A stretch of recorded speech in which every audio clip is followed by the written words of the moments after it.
കഴുകിയിട്ട് അല്പം നീളത്തിൽ നമുക്ക് മെഴുക്കുവരട്ടി പോലെ ഒന്ന് കട്ട് ചെയ്തെടുക്കാം. അതിന് ശേഷം ഒരു പാനിലേക്ക് 1 ടേബിൾ സ്പൂൺ എണ്ണ ഒഴിച്ചിട്ട് എണ്ണ ഒന്ന് ചൂടാകുമ്പോഴേക്കും ഒരു ചെറിയ സ്പൂൺ കടുക് ചേർക്കാം. 2 പച്ചമുളകും കൂടെ ഒന്ന് ഓപ്പൺ ചെയ്തിടാം. കടുകൊന്ന് പൊട്ടി വന്നതിന് ശേഷം നമ്മൾ കട്ട് ചെയ്ത് വെച്ചിരിക്കുന്ന പയറിൻ്റെ പീസസ് കൂടെ ചേർക്കാം. ഇതിലേക്ക് 1/4 സ്പൂൺ മഞ്ഞൾപ്പൊടി, 1/4 സ്പൂൺ ഉപ്പും കൂടെ ചേർത്ത് നന്നായിട്ട് ഒന്ന് മിക്സ് ആക്കിയ ശേഷം നമുക്ക് ഫ്ലെയിം ഒന്ന് കുറച്ചിട്ട് നന്നായിട്ട് അടച്ചു വെച്ചിട്ട് ഫ്രൈ ആക്കി എടുക്കാം.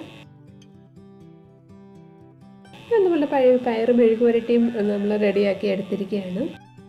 അടുത്തായിട്ട് ഞാൻ എടുത്തിരിക്കുന്നത് ചിക്കൻ ഫ്രൈ ആണ്. ഇതിന് പകരം നമുക്ക് മീൻ ഏതായാലും ഫ്രൈ ആക്കി എടുക്കാം. ചിക്കൻ ഫ്രൈ, മീൻ ഫ്രൈ ഒക്കെ ഉണ്ടാക്കുന്ന വീഡിയോ നമ്മൾ നേരത്തെ ഡീറ്റെയിൽഡായിട്ട് ചെയ്തതാണ്. ഇനി നമുക്ക് വാഴയില വൃത്തിയായിട്ട്